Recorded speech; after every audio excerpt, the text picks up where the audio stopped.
Sí, es que la palabra restaurativo, si uno se la pone a pensar, puede decir, no, esa palabra no sirve, o puede decir, toca que lo definamos, ¿sí? Entonces, a mí me gusta un esfuerzo que ya hicimos de definir, que está en el auto y lo estamos usando en la sala, que es el reconocimiento. Yo creo que la palabra ahí es más, para mí más importante es el reconocimiento, porque es lo que hace la sala.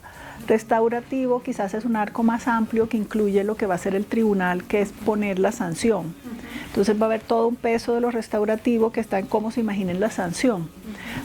Pero en lo que se concentra la sala es en el momento del reconocimiento, que supongo que en sí mismo tiene una dimensión restaurativa, pero es como una parte de ese arco más grande.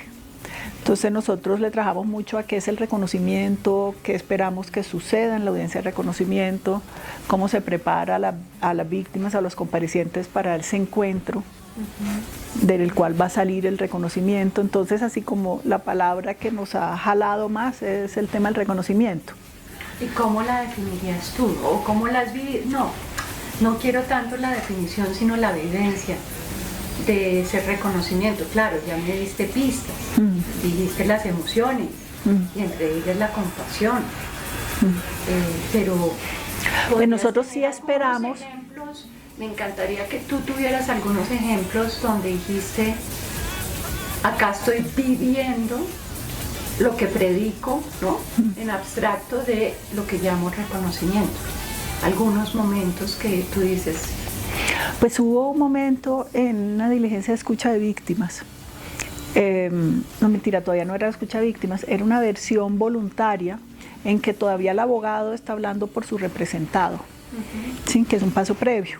Entonces el abogado, el hecho es un joven que era policía en el momento de los hechos, en una defensa de una toma de una estación de policía. Al parecer mató a la pareja del comandante. Entonces, cuando lo capturan, el comandante, en venganza por eso, lo viola. Y él pues traía ese hecho que él nunca había contado. Entonces no los tenía relatado, y el abogado tenía unas preguntas. Y cuando está haciendo las preguntas, claro, estamos hablando de los hechos, y a mí me pareció muy impactante. En ese momento, en esa etapa, las víctimas están viendo la transmisión, no están físicamente presentes. De hecho, ahí aprendimos mucho con la pandemia del potencial de eso. Están en su casa, con su familia, pero están viendo, se supone. Y se comunican por el teléfono con el abogado, como en tiempo real. Entonces, esta historia es tan fuerte, y yo podía ver que todo el mundo estaba afectado, o sea, los equipos, el que estaba acá, hasta los de comunicaciones se afecta. Entonces yo dije, voy a pedir una pausa. Entonces dije, esta historia es muy dura, vamos a tomarnos una pausa, que es como una de las herramientas que tengo, es que a veces uno necesita una pausa, todo el mundo, necesita una pausa como para recogerse y procesar, antes de seguir como si no hubiera pasado nada. Y luego el abogado, después de la diligencia, me dijo que para la víctima que estaba viendo, que esa pausa había sido muy importante porque era la primera vez que alguien reconocía la gravedad de lo que le había pasado. ¿Sí? Y que no lo veía como un chiste o como una cosa, sí, como deforme, sino en su dimensión de una violación de la dignidad humana. Entonces allí, cuando me dijo eso, dije, claro. Luego ha habido otros momentos. Hubo uno muy bueno en la audiencia de reconocimiento, cuando Pastor Álape le dijo a, ¿cómo es que se llama? El de Jardín, el señor de Jardín que estuvo allí, a Héctor Muriel, que él sabía que él le quería decir que no era culpa de don Héctor que hubieran matado a su amigo, que era la guerrilla. Para mí eso también es un momento, es como ver al otro y decir, estoy viendo lo que te está pasando. Entonces nosotros le hemos trabajado mucho a lo que desarrollamos como las 3 dimensiones del reconocimiento, pero una de las dimensiones, que es la que tiene una dimensión restaurativa, es reconocer lo que el otro está sufriendo y decir, estoy viéndolo. y en la humanidad. Es decir, entiendo, lo veo, claro. ¿sí? Eso implica, entonces eso es reconocer. Lo hablaremos con... Cuando estamos diseñando esa diligencia, yo me estaba leyendo el libro de Martha Nussbaum de Entre la ira y el perdón. Y estaba pensando mucho, pues ella empieza hablando de las Euménides, que a los abogados les encanta, es como un topos en la carrera, porque se supone que es el inicio de la justicia como tal, ¿sí? De la renuncia a la venganza privada y se entrega eso a la justicia. Me acuerdo que una de las cosas que hablábamos, porque uno de los retos era cómo se iba a hacer tanto la defensa de los comparecientes como la representación de víctimas. Porque aquí hemos hablado, y ellos van a hablar de lo que se trabajó con los comparecientes, de lo que trabajaron con las víctimas, pero un reto siempre fue cómo trabajamos con los abogados que representan víctimas o que defienden, ¿sí? Abogados es que se entiende a sí mismo como una defensa, porque ahí sí el entrenamiento que tienen es particular, es adversarial y es, sí. Entonces, lo que a mí me gustaba mucho de las Euménides, que también me lo volví a leer porque me estaba leyendo eso, es que, y Martha Nussbaum lo menciona, o sea, en la tragedia la diosa hubiera podido haber dicho a las furias, ustedes se van, o sea, aquí no nos sirven, ¿sí? Porque aquí vamos a armar una civilización. Pero él dice, no, quédense y sean parte de la fundación de la ciudad. Y como mucho de lo que traían, tanto la defensa como la representación de víctimas, mucho de lo que traen al escenario es la furia, ¿sí? Por ponerlo así. La representación de víctimas, porque recoge y canaliza la furia de las víctimas de una manera incluso a veces más intensa que la misma víctima. Y la defensa a veces es más sensible al tema político, ¿sí? Y a sus representados como actores políticos y a la importancia de eso, ¿sí? Más que los comparecientes que vivieron la guerra. Entonces había todo un tema ahí de cómo tramitamos eso. Y lo que tomamos de eso, del libro de Martha Nussbaum y de las Euménides, es darles un lugar de honor, que es la solución que se hace en la tragedia. ¿Sí? Ella le dice, no se va, a las diosas no se va, a las furias, que son las diosas, le dicen, no se vayan, quédense y tendrán un lugar de honor en la ciudad. Entonces muchas de las cosas que sí trabajamos, y eso sí lo quería decir yo, porque eso sí fue como una dirección mía, que es muy difícil de materializar, aunque Álvaro lo ha llevado más allá, lo maneja súper bien, porque Álvaro trabaja con representantes de víctimas, las que trabajan con la defensa también, es reconocer el trabajo de la defensa, reconocer el trabajo de los representantes de víctimas. Tuviste ahí que les dejamos un espacio como una galería. Toda la galería afuera le hicieron la representación de víctimas, ¿sí? O sea, como darles un lugar de honor en esta nueva justicia. Y no decirles, no, ustedes se callan, aquí no hay sitio para la defensa política o aquí no hay sitio para la representación tradicional de ONG de derechos humanos, sino ahí sí verlos como parte de la creación de una nueva justicia, trabajar también con ellos. Y eso yo creo que no me lo estás preguntando porque no se ve mucho, pero creo que es una parte muy importante de lo que hacemos, y es trabajar con la defensa para que entienda qué tipo de defensa se hace en un tribunal transicional. Y con la representación de víctimas también en el mismo sentido, y escucharlos. O sea, el lugar de honor no es solo simbólico, sino que aquí también nos tomamos muy en serio qué nos está pidiendo la defensa y por qué. ¿Sí? ¿Qué razones tiene, qué argumentos tiene, qué es razonable, qué no? Y también nos tomamos muy en serio qué están pidiendo los representantes de víctimas, por qué, en qué, o sea, como de verdad. Entonces no es solamente lo de que estamos como jueces frente a víctimas y comparecientes, porque realmente estamos trabajando mucho con defensa y con representantes de víctimas. Y las preparaciones se hacen, está el compareciente con su defensa ahí, y está el representante de víctimas, está la víctima pero con su abogado, ¿sí? O sea que es no se puede invisibilizar.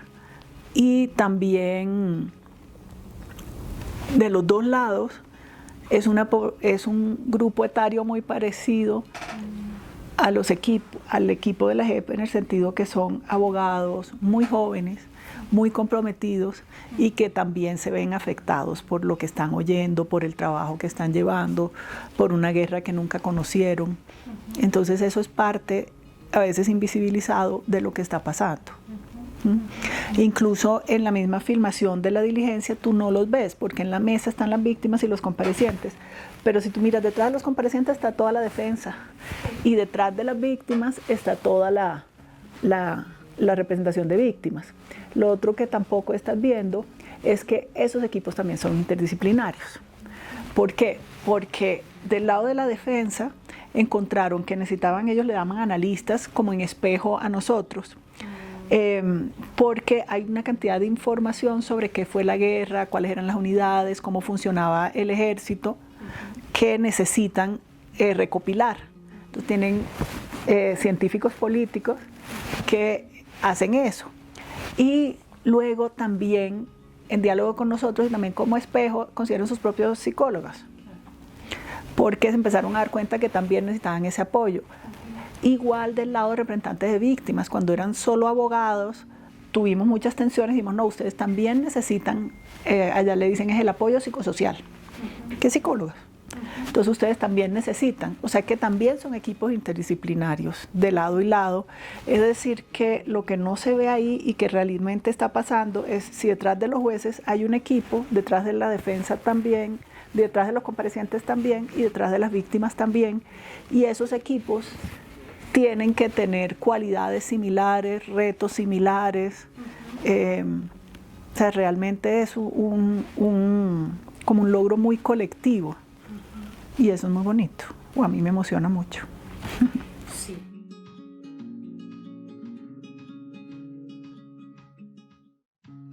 El trabajo con comparecientes en ese momento lo tenía una compañera asignada que hoy no está. Se llama Alexandra Fonnegra y ella había construido durante años también una relación de confianza con la defensa. Porque el trabajo como inicial que hacemos acá siempre va primero hacia el agente que tiene alguno de los intervinientes con nosotros, que es la defensa y la representación de víctimas. Entonces ella fue la que trabajó con ellos y con ellos pues se aplicó una metodología también pensada desde Lina Rondón y la ICTJ, que la aplicó Lina con el equipo de ICTJ, y ese trabajo también fue exactamente muy parecido, digamos, fue un ejercicio también de generar confianza y de mostrarles que el hecho de reconocer lo que ellos habían promovido como parte de una estructura armada y habían validado como comandantes máximos de esta organización que estuvo tantos años en la vida del país, digamos, que todos los días es algo que escuchábamos y que crecimos incluso viendo, ¿no?, sus acciones, que reconocieran que de pronto en ellos había una buena intención, pero lo que causaron no fue eso. Ese proceso sí se vio, y cuando ya nosotros los tuvimos, porque ellos después de un proceso individual, así como también un proceso individual con las víctimas, llegaban a encontrarse previamente a la audiencia pública, ellos tuvieron ese encuentro con las víctimas, y creo que el impacto que tuvo en ellos fue mucho. O sea, ver por ejemplo personas que se suponía que eran las personas por las cuales ellos habían empezado y continuado, perpetuado su lucha armada por años, ver las personas de la clase trabajadora de este país, ver campesinas, ver mujeres muy empobrecidas, y que el mismo conflicto las terminó de llevar mucho más a una situación mucho más vulnerable. Obviamente eso yo creo que a ellos los impactó mucho. Entonces ver ese proceso también de transformación de lo que nosotros pudimos ver cuando empezamos, en el caso, las narraciones de ellos y su perspectiva sobre la guerra y la justificación que había en muchos de ellos, ver cómo se transformaba en el proceso que se inició individualmente con ellos, y posteriormente verlo en los encuentros restaurativos que hicimos un encuentro restaurativo con cada grupo de víctimas con los comparecientes. Digamos que uno de los requisitos que puso el despacho era que la sala era que se encontraran los comparecientes con las víctimas previamente a la audiencia, y quien no tuviera ese encuentro no podía participar porque era un requisito, digamos, del ejercicio que estábamos haciendo. Entonces ver cómo los comparecientes, nosotros ahí estábamos sentados en las mesas de trabajo, trabajando con este ejercicio, y ver cómo era un proceso de, pucha, nosotros hicimos esto, y, y el impacto que se veía en los rostros, en el cuerpo de ellos era muy fuerte. Entonces sí vimos ese proceso y vimos cómo el ejercicio de hacerlos reflexionar más allá del derecho, más allá de lo jurídico, porque esto es un ejercicio judicial, pero realmente también era una puesta en escena restaurativa, era también como un ejercicio de que cada uno cumple un rol dentro de este ejercicio judicial que no tenía mucho que ver con el derecho. Lo menos importante muchas veces para las víctimas, creo que en el último lugar estaba el tema jurídico, que tú reconozcas que se llama graves privaciones de la libertad o toma de rehenes, sumado a desapariciones forzadas, torturas y demás. En el fondo la víctima le está preguntando al otro es, usted reconozca que me hizo este daño, que usted me quitó mi patrimonio en los casos de financiero, o que usted me quitó mi proyecto de vida en los casos que se llevaron al esposo o a la esposa y la desaparecieron. ¿Sí? Ese proceso sí lo pudimos ver de frente, y digamos, eso fue un privilegio también para nosotros trabajando en esto, poder hacer parte de eso. Fue una cosa, sí, como lo que decía Mari, el bien lo transforma a uno. Es un ejercicio también en el que uno puede observar cómo la humanidad puede, en un proceso, hacer un proceso de intercambio. De redención. Durísimo, fue duro y al mismo tiempo fue chévere, y fue una cosa que, sí.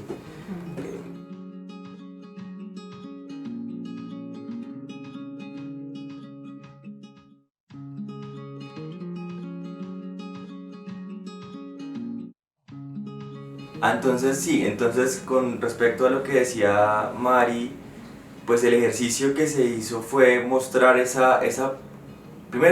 lo primero que nosotros tenemos claro es, y lo que planteábamos también en las preparaciones, era como buscar que no fuera nunca maniquea la intervención que hacíamos nosotros, o sea, no buscar nunca imponer categorías de maldad, de bondad, eso sacarlo siempre del discurso. O sea, es un ejercicio que hacíamos y que todo el tiempo estábamos reflexionando para no entrar en eso, ni tampoco validar cuando una víctima nos...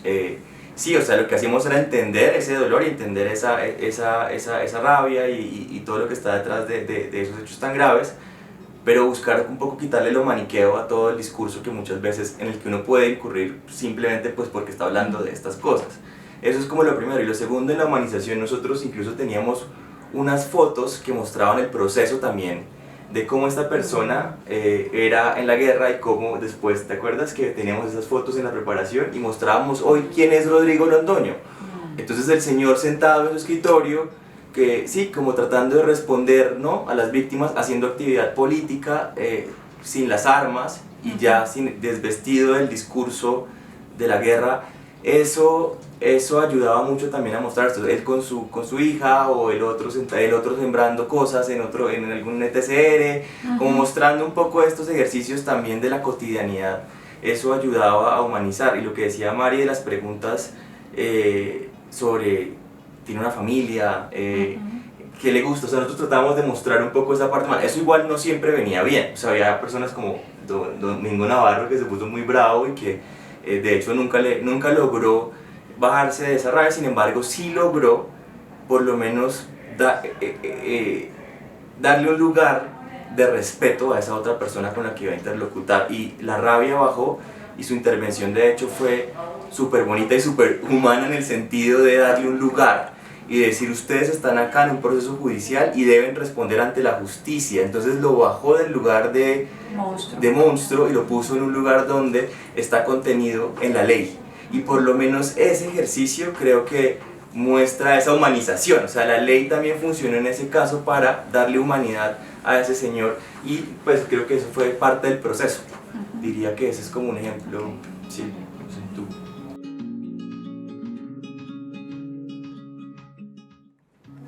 Sí, yo quería referirme a eso último que dice Álvaro, porque creo que la humanización también se piensa como un proceso muy generoso y que siempre viene como desde la bondad, ¿no? Como que es algo, sí, como que es algo necesariamente como que a veces puede hasta justificar al otro. Y pienso mucho en la humanización, como en lo que habla Hannah Arendt con los juicios como de Eichmann en Jerusalén, cuando ella dice, cuando yo llegué y me senté y vi a esta persona que antes había sido este monstruo, pues no era más que un pusilánime. Y creo que eso también es humanizar, es saber que la justicia no está pensada para los monstruos, ¿no? El sistema juzga humanos, no monstruos. Y también reconocer la humanidad del otro, es saber que fue un humano el que fue responsable de esto que pasó. Eso también es humanizar, como lo que decía Álvaro, de que la ley también es capaz de contenerlo a uno en ese sentido, que uno también pudo haber sido responsable, o que todos, digamos, en cuanto a humanidad, digamos, frente a cómo la sociedad civil es testigo de esto, la humanización también es necesaria en ese sentido, en pensar que no fueron monstruos, fuimos los humanos quienes somos capaces de hacer esto. Y por el otro lado también está esta humanización como desde los puntos de amarre que tenemos y que compartimos con los otros. Y pienso en un ejemplo también particular, en una audiencia cuando yo estaba más chiquita empezando en esto, y fue durante la pandemia y fue virtual. Y bueno, un compareciente estaba hablando sobre el caso de una víctima y había respondido absolutamente todo lo que a nosotros se nos imaginó que la víctima hubiera podido necesitar. Y yo estaba acompañando a la víctima y le decía como, bueno, pero ¿cómo vamos? En este camino de 10 pasos, ¿cuántos hemos recorrido? Y decía, no, 3, todavía falta. Y yo, bueno, pero ¿qué más preguntas tiene? Y no se trataba de tener preguntas ni de buscar verdad, ni porque, digamos, la verdad ya estaba dada. Pero como era en pandemia, el compareciente estaba desde su casa y su bebé empezó a llorar. Y le pidió unos minutos a la magistrada, como, perdón, tengo que hacerme cargo de esto, ya vuelvo. Y el cambio en la víctima fue impresionante. Ahí ya yo volví a preguntar y me dijo, de estos 10 pasos vamos 7. Porque su pregunta fue como, ¿él es papá?